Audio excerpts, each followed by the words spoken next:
नमस्कार। आज हम संविधान के भाग 3 के बारे में पढ़ेंगे। देखिए, हमने आपको ऐसे 2 वीडियो बना चुकी हूँ जिसमें कि भाग 1 और भाग 2 बता चुकी हूँ। भाग 1 में 1 से लेके 4 तक जो आर्टिकल है उसको बता दी हूँ, और भाग 2 में 5 से लेके 11 तक। और इस भाग 3 में है, भाग 3 में 12 से लेके 35 तक इसमें बताना है। लेकिन थोड़ा थोड़ा करके मैं आप लोगों को बताऊंगी, क्योंकि पूरा एक ही वीडियो में बताने में समझ में नहीं आएगा, इसलिए थोड़ा थोड़ा करके बताऊंगी। ठीक है, यहाँ पे देखिए, भाग 3 में दिया गया है मूल अधिकार या मौलिक अधिकार। इसे कहते हैं मूल अधिकार या मौलिक अधिकार। संविधान के भाग 3 में आपको पता है कि भाग पूरे 22 हैं। इस 22 भाग में से जो 395 आर्टिकल हैं, इनके बारे में हमें पढ़ना पड़ता है, हमें जानना पड़ता है कि इसमें क्या आता है। तो हम लोगों ने भाग 1 भाग 2 पढ़ लिए हैं, आज हमें भाग 3 देखना है। इसमें आता है मूल अधिकार या मौलिक अधिकार, जिसे फंडामेंटल राइट कहते हैं। ये किसी चीज़ के लिए, जैसे कि 12-13 में तो राज्य और मतलब राज्य के बारे में, स्टेट के बारे में, सरकार के बारे में, इन सबों के लिए बताया गया है कि वो हमारे ऊपर क्या कर सकता है, हमारा मूल अधिकार कैसे छीना जा सकता है, क्या हमारा मूल अधिकार छीना जा सकता है। ये सब इसमें मूल अधिकार भाग 3 में बताया गया है। देखिए यहाँ पे आर्टिकल, आज हम 12 के बारे में जानेंगे और 13 के बारे में जानेंगे। ये राज्य सरकार केंद्र सरकार से ही जुड़ी हुई चीज़ है। ये वही बता, जैसे कि हमारा जो मौलिक अधिकार है, इसको क्या सरकार छीन सकती है? मौलिक अधिकार को हमारे सरकार छीन सकती है? तो देखिए, कुछ दिन के लिए इसे निलंबित किया जा सकता है। और निलंबित कौन करेगा? तो राष्ट्रपति करते हैं। इस हमारे, जैसे हम कोई गलत काम कर दिए, या कोई लड़का है कोई गलत काम कर दिया, तो उसके मूल अधिकार मतलब कुछ दिन के लिए जैसे सस्पेंड होता है, वैसे उसको कर दिया जाएगा, कुछ दिन के लिए निलंबित कर दिया जाएगा, और ये राष्ट्रपति करते हैं। लेकिन प्रतिबंध लगा सकता है संसद, हमेशा के लिए आपके मूल अधिकार का। लेकिन ऐसा नहीं हो सकता है। इसके रक्षा के लिए हम डायरेक्ट सुप्रीम कोर्ट में जाके या हाई कोर्ट में अपने फैसला को वाद विवाद आमने सामने बात कर सकते हैं, और आमने सामने बात करने के बाद मतलब हम अपने सुलझा सकते हैं। तो ये सुप्रीम कोर्ट, हाई कोर्ट में हम अपना फैसला मतलब कर सकते हैं कि हमारा ये मूल अधिकार कैसे, चाहे केंद्र सरकार हो, चाहे राज्य सरकार हो, संसद हो, या फिर ये राष्ट्रपति हो, ये सब कैसे छीन सकते हैं। तो ये यहाँ पे छीना नहीं जा सकता, ये अपना अधिकार है, ये हमारा अधिकार है। मान लीजिए कि 12 में कहता है कि ये स्टेट या सेंट्रल स्टेट, यानी इनसे रिलेटेड कुछ है बात, जो कि कह रहा है कि आपके, अगर ये परिभाषित करता है, परिभाषा के बारे में बताता है, हमारे मतलब हम लोग को कैसे रहना है, क्या करना है। जैसे कि 13 में दे दिया है कि मूल अधिकार की गारंटी, जैसे संरक्षण कौन लेता है, मूल अधिकार की गारंटी या कुछ भी, ये सरकार के अंडर में है। लेकिन आप सही काम करोगे तब, आप क्या अल्पीकरण मतलब सही कार्य आप अगर कर रहे हो तब तो ठीक है। यही आप गलत कर रहे हो, कोई काम अगर असंगत, दूसरों को तकलीफ दे रहे हो, दूसरों को अगर आप तकलीफ दे रहे हो, तब तो आपके ऊपर ऐसे मूल अधिकार कुछ अभी बताई हूँ आपसे कि क्या क्या निलंबित किया जा सकता है। तो ऐसे ही आपके ऊपर ऐसे ऐसे चीज़ लगाए जा सकते हैं। लेकिन अब बताइए, ये दोनों चीज़ 12 और 13 सिर्फ ये राज्य से और केंद्र से जुड़े हुए बात हैं, जो कि हम पे लगाया जाता है। और 14, 15, 16, 17, 18 ये ऐसे हैं कि हमें समानता इसमें मिलती है। आर्टिकल 14, 15, 16, 17 और 18 हम इतने ही पढ़ेंगे। इतने में 12, 13, 14, 15, 16, 17, 18 यानी हमें इतना पढ़ना है। इसमें कितने हैं? 35 है ना। 35 में से थोड़ा थोड़ा छांट हमें तोड़ तोड़ पढ़ना है। देखिए 14 में क्या कहता है कि कानून में समानता या कानून सबके लिए बराबर है। कानून क्या है? सबके लिए बराबर है। अगर आप सही ढंग से कुछ भी कर रहे हो तो आपके लिए कानून बराबर है, लेकिन क्या छोटे के लिए भी बराबर है, बड़ों के लिए भी बराबर है? क्या एक 14 साल का लड़का भी और एक 18 साल का लड़का दोनों गलती कर दिया तो क्या बराबर है? नहीं हो सकता है। मान लीजिए छोटा लड़का है, उसके लिए 14 साल का है तो नाबालिग है, उसके लिए अलग सा कानून लग सकता है और इसके लिए अलग सा लगता है, लेकिन समानता दोनों को बराबर, मान सम्मान समाज में दोनों को बराबर मिल सकता है। लेकिन यहाँ पे सिर्फ छोटे बड़ों का थोड़ा मतलब एक 20 साल का है और एक 14 साल का है। मान लीजिए लड़का गलत कर दिया कोई काम, मान लीजिए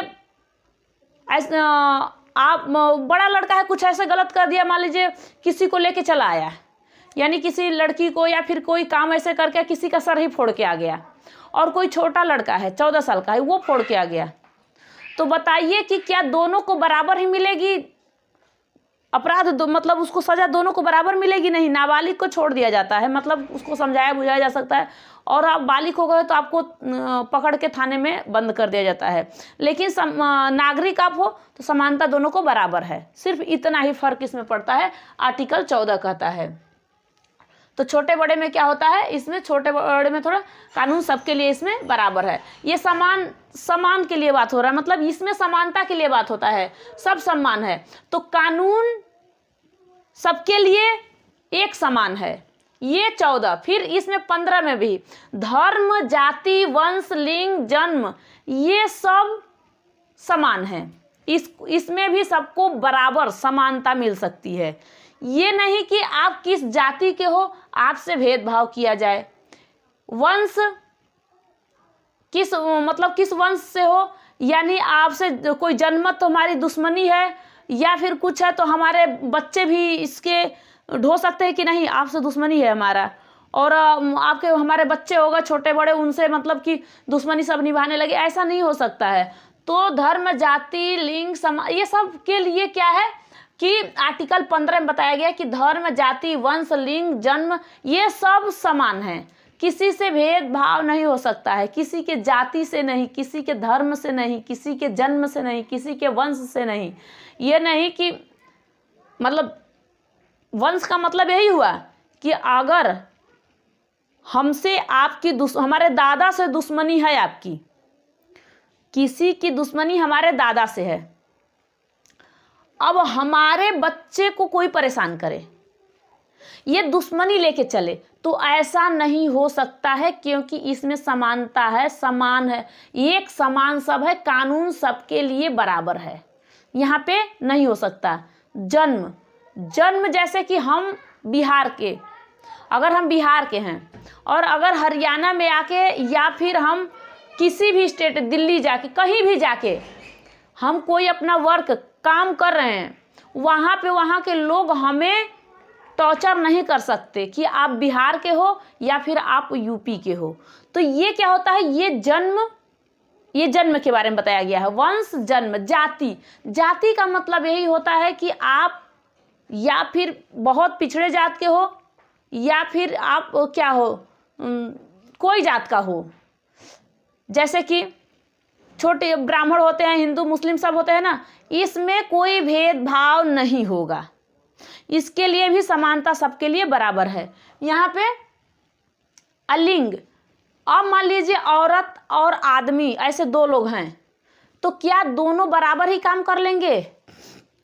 नहीं करेंगे ना, बराबर सबसे काम नहीं हो पाएगा। जैसे कि कोई आदमी काम कर रहा है और वो लेडीज मतलब उतना काम नहीं कर पाएगी, तो क्या इसके लिए अलग सा कानून बनेगा? नहीं।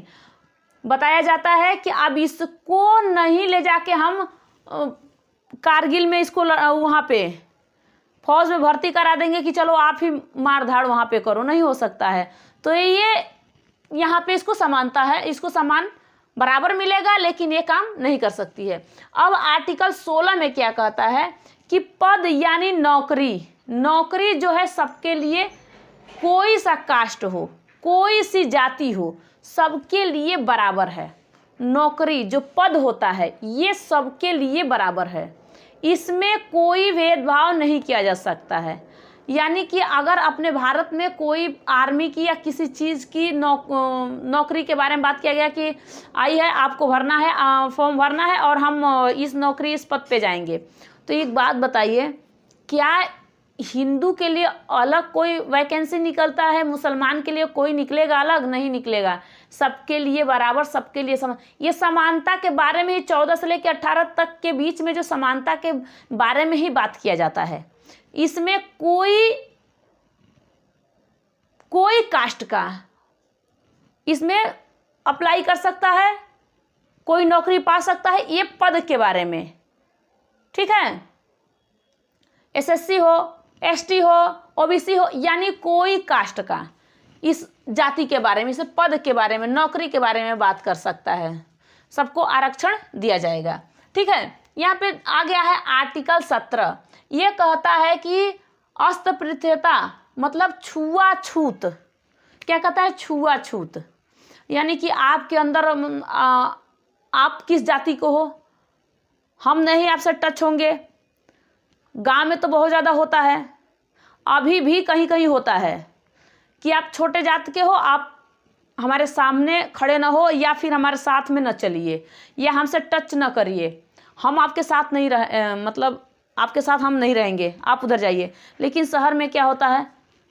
शहर में सबके पास बैठता है, जाता है, कोई किसी के गिलास का पानी भी पी लेता है।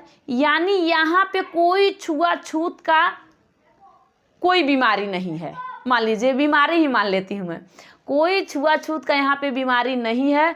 ये यहाँ पे शहरों में नहीं होता है, सिर्फ ये होता है ग्रामीण में, ये शहरों में नहीं हो सकता है, ठीक है। अब इसके बाद में आइए आर्टिकल 18 में क्या कहता है? उपाधियों का अंत। उपाधियों का अंत का मतलब क्या होता है, ये भी यहाँ पे देखना है। अगर कोई पहले का राजा है, महाराजा है या फिर कुछ भी है, लेकिन अगर आपको अब ये चीज़ यहाँ पे नहीं कि आप राजा हो, अगर अवार्ड आपको मिल रहा है, कोई नेशनल अवार्ड यानी भारत में अगर आपको मिल रहा है, तो वहाँ पे आपको महाराजा अवार्ड के बाद नहीं लगाया जाएगा, ठीक है। आप राजवंश के हैं, नहीं लगाया जाएगा, ये भी गलत होगा। तो सिर्फ आपके लिए एजुकेशन में यानी शिक्षा में यहीं पे कह रहा है कि राज्य, सेना या विद्या संबंधित, मतलब इसमें ही सिर्फ आपको राज्य में अपने, जैसे कि राज्य में कोई सा ऐसा नेशनल काम कर रहे हो, अवार्ड आपको मिल रहा है तो आपको मिल सकता है, लेकिन आप वहाँ पे सर, महाराजा या फिर कोई चीज़ आप लगा नहीं सकते हो, आपको ये इजाज़त नहीं है। आप विद्या एजुकेशन में हो, अगर आप मान लीजिए मास्टर हो तो आप लगा सकते हो, मतलब ये भी नहीं कि उसके बाद सर लगा दे, ये नहीं।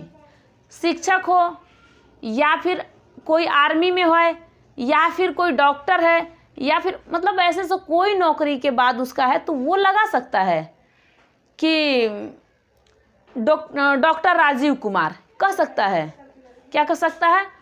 डॉक्टर राजीव कुमार, मतलब उसका जैसे जिसका जो नाम है वो अपना ले सकता है, ठीक है।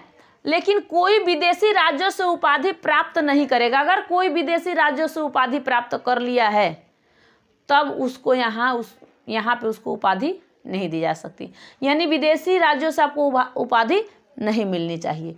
तो यहाँ तक आप लोगों को समझ में आया होगा। हम भाग 3 मूल अधिकार, मौलिक अधिकार के बारे में, फंडामेंटल राइट के बारे में आप लोगों से यहाँ पे बात करी हूँ। यहाँ आर्टिकल 12 से लेके 35 तक है भाग 3 में, जिसमें से मैं आप लोगों को 12 से लेके 18 तक बता दी हूँ, और इसका जो भी और बचा हुआ है इसको मैं नेक्स्ट वीडियो में आप लोग को बताऊंगी। यहाँ तक एक बार आप समझना कि इसमें आर्टिकल 12 में परिभाषा के बारे में बताया गया है, ये आप समझना। आर्टिकल 13 में क्या कहा गया है? अल्पीकरण, यानी या संगत के बारे में, ये सरकार के बारे में, इसके बारे में, ये सिर्फ सरकार के बारे में ही बात किया गया है। यहाँ पे हम लोग मतलब सरकार हमारे साथ क्या करेगा, हमने गलत काम कर दिया तो कौन निलंबित करेगा, कौन प्रतिबंध लगाएगा, कहाँ पे हमें रक्षा मिलेगा, रक्षक हमारा कौन है, ये सब के बारे में इसमें दिया गया है। ठीक है, अब article 14, article 15, article 16, article 17, article 18 में ये सब सम्मान के बारे में बात होता है। सबको समान मतलब एक समान सबको रखा जाएगा। इसमें क्या है, इसमें कहा गया है 14 में कि कानून क्या है, सबके लिए बराबर है। कानून सबके लिए बराबर है। 14 वाला ध्यान देना। 15 कहता है कि धर्म, जाति, वंश, लिंग ये सब सबके लिए समान है। 16 कहता है सबका पद, नौकरी सबको बराबर है, यहाँ पे समान है। 17 कहता है कि अस्पृश्य यानी कि छुआछूत की बीमारी किसी को नहीं होनी चाहिए, कि आप वो किस जाति के हो, किस कास्ट के हो, किस चीज़ के हो, यानी ये चीज़ इनके अंदर नहीं होनी चाहिए। 18 कहता है सब उपाधियों का अंत। अब उपाधियों का अंत यानी कोई सर नहीं, कोई महाराजा नहीं, कोई राज वंश नहीं, कोई कुछ नहीं। यहाँ पे उसको अवार्ड अगर मिल सकता है नेशनल तो वो आगे सब नहीं लगा सकता है। तो यहाँ तक आप लोग समझे होंगे। Thank you.